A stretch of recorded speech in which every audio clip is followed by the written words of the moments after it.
শুরু হলো অমর একুশে বইমেলা। পরিসর বাড়লেও বই পড়ার আগ্রহ বাড়ছে কিনা প্রশ্ন প্রধানমন্ত্রীর। বাংলা একাডেমি ও একুশে পদক তুলে দিলেন তারেক রহমান। সুদ সহ মওকুফ হচ্ছে 12 লাখ কৃষকের 1,500 কোটি টাকার কৃষি ঋণ। মন্ত্রিসভার বৈঠকে সিদ্ধান্ত, দ্রুত 180 জন সার্জেন্ট ও 10,000 কনস্টেবল নিয়োগ। ঈদযাত্রা নির্বিঘ্ন করতে নেওয়া হচ্ছে নানামুখী ব্যবস্থা। সড়কে থাকবে না চাঁদাবাজি, ভাড়া না বাড়ার আশ্বাস মন্ত্রীর। নৌপথ নিরাপদ করতে একগুচ্ছ সিদ্ধান্ত। আর্থিক খাতে চলমান থাকবে সংস্কার কাজ, বন্ধ কারখানা চালুতে সহযোগিতার আশ্বাস নতুন গভর্নরের। কর্মসংস্থান তৈরি, মূল্যস্ফীতি নিয়ন্ত্রণে গুরুত্ব।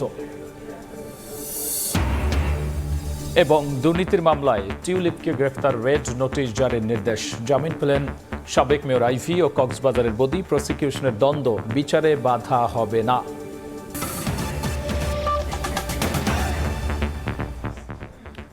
সময় সংবাদের সঙ্গে আছি আমি গোলাম রাব্বি। শুরু হলো পাঠক লেখকের মহোৎসব অমর একুশে বইমেলা। দুপুরে মেলার উদ্বোধন করেন প্রধানমন্ত্রী তারেক রহমান। বক্তব্যে প্রতি বছর মেলার পরিসর বাড়লেও বই পড়ার অভ্যাস বাড়ছে কিনা প্রশ্ন রাখেন সরকার প্রধান। পাশাপাশি ঢাকার পাশাপাশি সারা দেশে বইমেলা ছড়িয়ে দিতে প্রকাশকদের প্রতি আহ্বান জানিয়েছেন তিনি। সাহিত্য চর্চায় অবদানের জন্য 9 জনের হাতে বাংলা একাডেমি সাহিত্য পুরস্কার তুলে দেন প্রধানমন্ত্রী। বহুমাত্রিক বাংলাদেশ প্রতিপাদ্য নিয়ে শুরু হলো বাঙালির প্রাণের মেলা অমর একুশে বইমেলা। বৃহস্পতিবার বিকেলে বাংলা একাডেমি প্রাঙ্গণে মেলার উদ্বোধন করেন প্রধানমন্ত্রী তারেক রহমান। পরে সহধর্মিণী ডাক্তার জুবাইদা রহমান এবং মেয়ে ব্যারিস্টার জাইমা রহমানকে সঙ্গে নিয়ে বিভিন্ন স্টল ঘুরে দেখেন সরকার প্রধান। এর আগে মেলার উদ্বোধনী অনুষ্ঠানে যোগ দিয়ে এবারের বইমেলা দেরিতে শুরুর প্রেক্ষাপট তুলে ধরেন প্রধানমন্ত্রী। প্রশ্ন রাখেন, প্রতি বছর মেলার পরিসর বাড়লেও বই পড়ার অভ্যাস বাড়ছে কিনা। বলেন, তরুণ প্রজন্মের মধ্যে বইয়ের প্রতি আগ্রহ বাড়ানোর উপায় খুঁজে বের করতে হবে। প্রতি বছর মেলার আকার আয়তন বাড়লেও সেই হারে মনে হয় গবেষণাধর্মী বই প্রকাশিত হচ্ছে কিনা, কিংবা মানুষের বই পড়া অভ্যাস বাড়ছে কিনা, এই বিষয়গুলো নিয়েও বর্তমানে মনে হয় চিন্তা ভাবনা করার অবকাশ আছে। বিশেষ করে ইন্টারনেট আসক্তি তরুণ প্রজন্মকে খুব সম্ভবত বই বিমুখ করে তুলছে ধীরে ধীরে। বইয়ের প্রতি তরুণ প্রজন্মের আগ্রহ বাড়ানোর উপায় আমাদেরকে বের করতে হবে। একুশে বইমেলাকে কিভাবে আন্তর্জাতিক রূপ দেয়া যায় সে বিষয়ে ভাবতে সংশ্লিষ্টদের আহ্বান জানান সরকার প্রধান। বাংলাকে জাতিসংঘের দাপ্তরিক ভাষায় রূপান্তরের কাজ শুরুর তাগিদ দেন তারেক রহমান। সময়ের পরিপ্রেক্ষিতে আগামী বছরগুলোতে অমর একুশে বইমেলা, অমর একুশে আন্তর্জাতিক বইমেলা হিসেবে আয়োজন করার সুযোগ রয়েছে কিনা সেটি আমি আপনাদের সকলকে ভেবে দেখার অনুরোধ জানাবো। একই সঙ্গে বাংলা ভাষাকে জাতিসংঘের অফিসিয়াল ভাষা হিসেবে স্বীকৃত আদায়ের জন্য আমাদের মনে হয় কাজ শুরু করা প্রয়োজন। বইমেলাকে সারা দেশে ছড়িয়ে দিতে প্রকাশকদের আহ্বান জানান প্রধানমন্ত্রী। প্রয়োজনে সরকারি সহযোগিতার প্রতিশ্রুতিও দেন তিনি। বইমেলা শুধু একটি নির্দিষ্ট মাসে বাংলা একাডেমি প্রাঙ্গণ ও সোহরাওয়ার্দী উদ্যানে সীমাবদ্ধ না রেখে বরং সারা বছর দেশের সব বিভাগ, জেলা ও উপজেলায় আয়োজিত করা যেতে পারে। এ ব্যাপারে বই প্রকাশকগণ উদ্যোগী হয়ে ভূমিকা রাখতে পারেন বলে আমি মনে করি, এবং সরকারের পক্ষ থেকে যদি সহযোগিতার কোনো অবকাশ থাকে অবশ্যই বর্তমান সরকার সেখানে এগিয়ে আসবে। এদিকে অনুষ্ঠানের শুরুতেই শিল্প ও জন্য 7টি বিভাগে 9 বিশিষ্ট জনের হাতে বাংলা একাডেমি সাহিত্য পুরস্কার তুলে দেন সরকার প্রধান। হাসান হাফিজ, মুরসালিন হক জুনায়েদ, সময় সংবাদ, ঢাকা। এই মুহূর্তে বইমেলা চত্বরে আছেন সহকর্মী উম্মে হানি। সরাসরি যাচ্ছি তার কাছে। প্রধানমন্ত্রীর উদ্বোধনের মধ্যে দিয়ে কিন্তু আজ শুরু হয়ে গেল অমর একুশে বইমেলা, এবং দুপুরবেলা উদ্বোধন হওয়ার পরে আসলে এখানকার যে বইমেলার যে দ্বার সেটি খুলে দেওয়া হয়, এবং ধীরে ধীরে কিন্তু পাঠকরা আসতে শুরু করেছেন। এবং আজকে একটু বলি যে প্রত্যাশার থেকেও কিন্তু বেশি আজকে কিন্তু পাঠক এসেছে, এবং সবাই যেটা বলছিল যে রমজানের পর আসলে একটু পাঠক সমাগম কম হওয়ার যে আশঙ্কা ছিল সেটি কিন্তু আজ প্রথম দিন হিসেবে কিন্তু অনেকটাই ঘুচেছে। আজকে কিন্তু অনেক পাঠক সমাগম আমরা এখন দেখছি। এবং দুপুরে যে বলছিলাম যে স্টলগুলো সাজানো হয়নি, সেই স্টলগুলোও কিন্তু এখন ধীরে ধীরে সেজে উঠেছে এবং এখানে যারা বই স্টলের মালিকরা যারা রয়েছেন তারা বলছেন যে আগামী 2 দিনের মধ্যে আসলে এখানকার যে মেলার যে সার্বিক পরিস্থিতি সেটি আসলে পূর্ণতা পাবে। এবং একটু বলে রাখি, আজ বইমেলা কিন্তু শুরু হয়েছে এবং আগামীকালকে যেহেতু শুক্রবার অর্থাৎ ছুটির দিন পড়ছে, তাই আগামীকালকেই কিন্তু শিশুদের যে মূল আকর্ষণ শিশু প্রহর সেটি কিন্তু আগামীকাল থাকবে এবং আগামীকালকেই কিন্তু মেলা শুরু হবে সকাল 11টা এবং চলবে রাত 9টা পর্যন্ত। এবং অমর একুশে বইমেলার যে শিশু চত্বরটি রয়েছে এবং সেখানে কিন্তু এবার 63টি প্রতিষ্ঠান ও 160টি ইউনিট থাকছে এবং প্রতি শুক্র শনিবার কিন্তু মেলায় এবার বেলা 11টা থেকে 1টা পর্যন্ত শিশু প্রহর থাকবে। অর্থাৎ যদি একটু বলি যে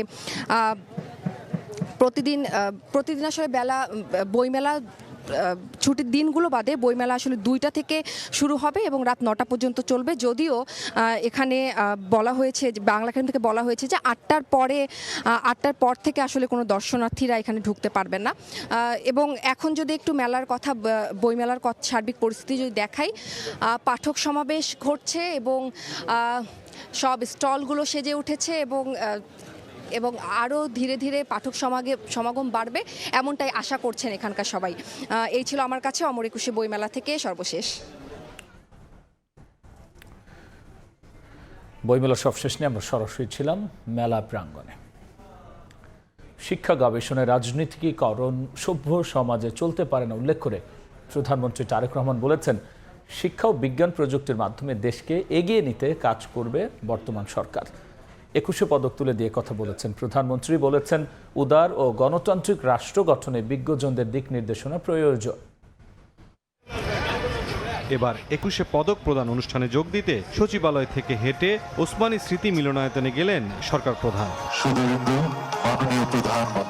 অনুষ্ঠানের শুরুতেই 9 বিশিষ্ট ব্যক্তি ও গানের দল ওয়ারফেইসকে এবছরের রাষ্ট্রের দ্বিতীয় সর্বোচ্চ বেসামরিক সম্মাননা 21 পদক তুলে দেন প্রধানমন্ত্রী। বক্তব্যের শুরুতেই সরকার প্রধান বলেন, শিক্ষা গবেষণা শিল্প সাহিত্যের চর্চায় রাজনীতিকরণ সভ্য সমাজের পরিচয় হতে পারে না। শিক্ষা গবেষণা এবং শিল্প সাহিত্যের চর্চাকে আরো বেগবান করতে রাষ্ট্র এবং সরকার তার দায়িত্ব অবশ্যই পালন করবে।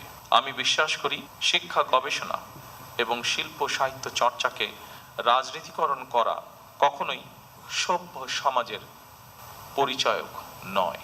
উদার ও গণতান্ত্রিক রাষ্ট্র গঠনে সরকারের অঙ্গীকারের কথা তুলে ধরে এ কাজে বিজ্ঞজনদের দিক নির্দেশনা চান প্রধানমন্ত্রী। জ্ঞান বিজ্ঞানে সব শাখায় যাতে দেশ এগিয়ে যেতে পারে, নৈতিক মানসম্পন্ন তেমন একটি উদার গণতান্ত্রিক রাষ্ট্র ব্যবস্থা প্রতিষ্ঠার লক্ষ্যে বর্তমান গণতান্ত্রিক সরকার অবশ্যই কাজ করবে। সরকার প্রধান বলেন, কীর্তিমানের সংখ্যা যত বাড়বে ততই সমৃদ্ধ হবে দেশ। রাষ্ট্র তার নিজের প্রয়োজনেই জ্ঞানী গুণী মানুষদের সম্মানিত করে। মুরসালিন হক জুনায়েদ, সময় সংবাদ, ঢাকা। দেখছেন সময় সংবাদ, সঙ্গী থাকুন। 10,000 টাকা পর্যন্ত কৃষি ঋণ সুদসহ মওকুফের সিদ্ধান্ত নিয়েছে সরকার। প্রধানমন্ত্রী তারেক রহমানের সভাপতিত্বে সচিবালয় মন্ত্রিসভার প্রথম বৈঠকে এই সিদ্ধান্ত হয়। মন্ত্রিপরিষদ সচিব জানিয়েছেন, এর ফলে 1,550 কোটি টাকা মওকুফের আওতাভুক্ত হবে, যার উপকার পাবেন 12 লাখ কৃষক। যথাসময়ে প্রশাসনের প্রাণকেন্দ্র সচিবালয়ে আসেন প্রধানমন্ত্রী তারেক রহমান। গাড়ি থেকে নেমে নিজের অফিসিয়াল ব্রিফকেস নিয়ে প্রবেশ করেন মন্ত্রিপরিষদ বিভাগে। বৃহস্পতিবার সকাল 9:30টায় প্রধানমন্ত্রীর সভাপতিত্বে আনুষ্ঠানিকভাবে মন্ত্রিসভার প্রথম বৈঠক অনুষ্ঠিত হয়। এতে সব মন্ত্রী, প্রতিমন্ত্রী ও সচিব অংশ নেন। বৈঠক শেষে বেসামরিক বিমান পরিবহন ও পর্যটন প্রতিমন্ত্রী জানান, কৃষি ঋণ মওকুফ সংক্রান্ত প্রস্তাবনার অনুমোদন দিয়েছে মন্ত্রিসভা। একটা এজেন্ডা ছিল কৃষি ঋণ নিয়ে, যে সিদ্ধান্তগুলি গৃহীত হলো সেগুলো যাতে সুন্দরভাবে আমাদের ডিস্ট্রিবিউশনগুলি হয়।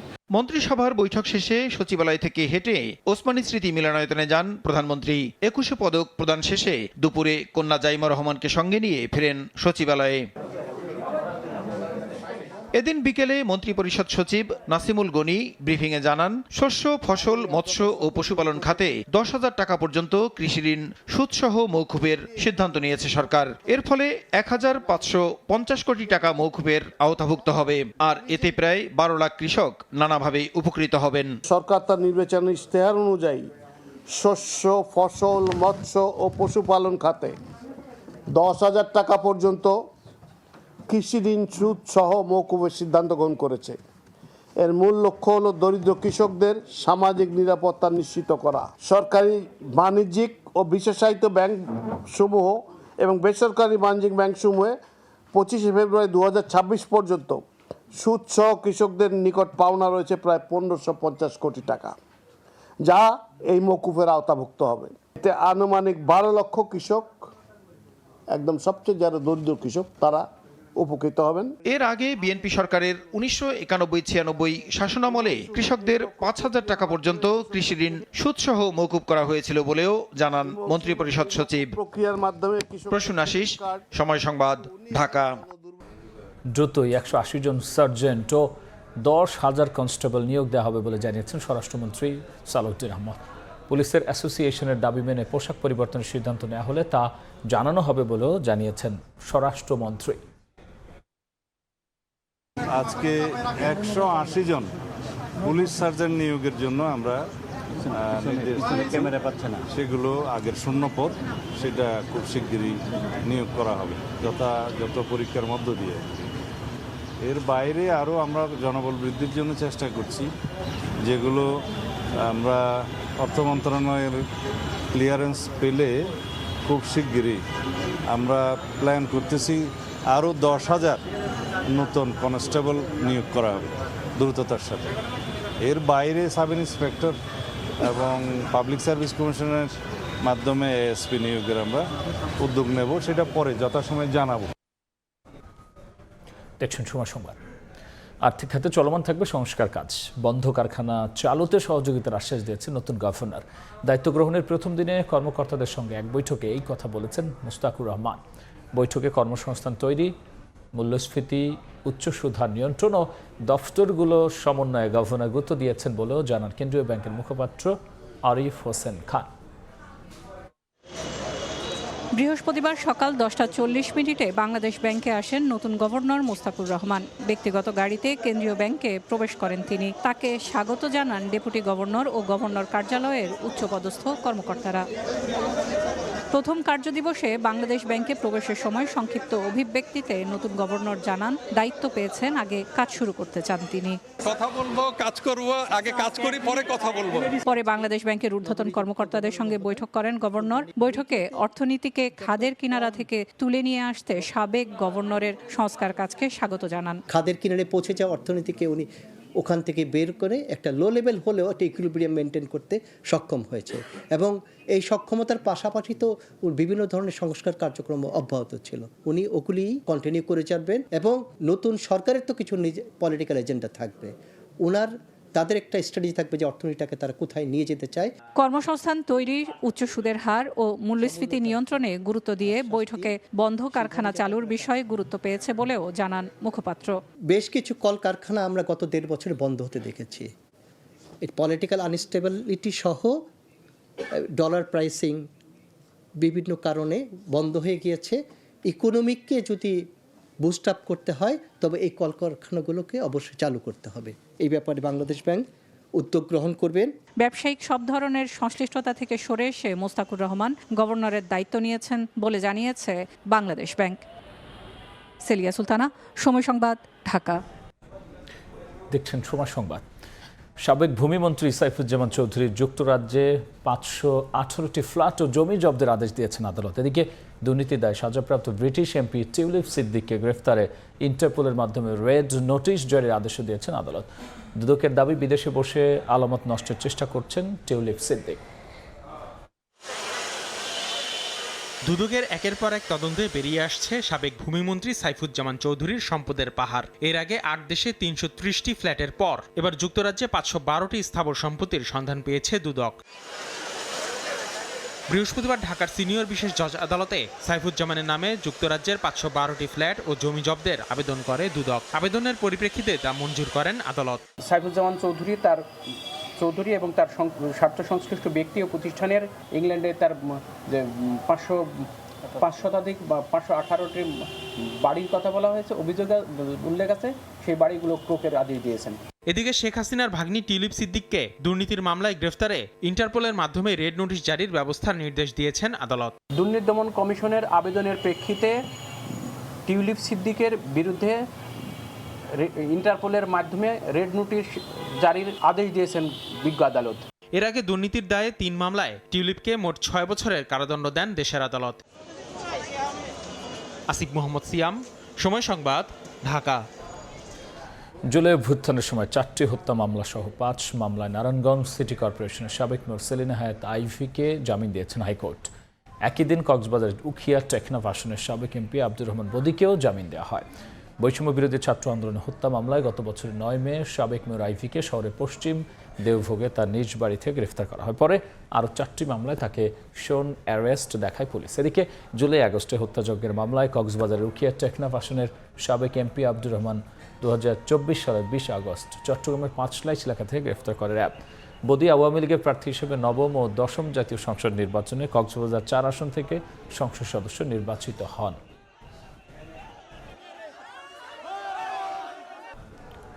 দেখছেন সময় সংবাদ। চতুর্থ দফায় অনলাইনে আয়কর রিটার্ন দাখিলের সময় বাড়িয়েছে জাতীয় রাজস্ব বোর্ড এনবিআর। ফলে ব্যক্তি করদাতারা অনলাইনে রিটার্ন জমা দিতে পারবেন 31 মার্চ পর্যন্ত। এনবিআর সূত্রে জানা গেছে নির্বাচন সহ নানা কারণে প্রত্যাশিত রিটার্ন দাখিল না হওয়ায় এই সিদ্ধান্ত নেওয়া হয়েছে। এছাড়া নতুন সরকারের সময়ে কর আদায় আরও গতিশীল করতে চায় সংস্থাটি। চলতি কর বর্ষে গেল আগস্ট থেকে 5 শ্রেণী বাদে সবার জন্য অনলাইনে রিটার্ন দাখিল বাধ্যতামূলক করেছে এনবিআর।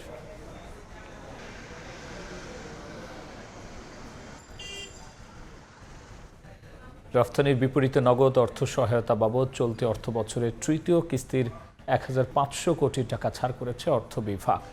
অর্থ মন্ত্রণালয় জানায় রপ্তানিমুখী হিমায়িত চিংড়ি, অন্যান্য মাছ, চামড়াজাত পণ্য সহ অন্যান্য খাতে রফতানির বিপরীতে নগদ সহায়তা এবং তৈরি পোশাক রপ্তানিতে 1% হারে বিশেষ সহায়তা হিসেবে চলতি অর্থ বছরের তৃতীয় কিস্তি 1500 কোটি টাকা ছাড় করা হয়েছে।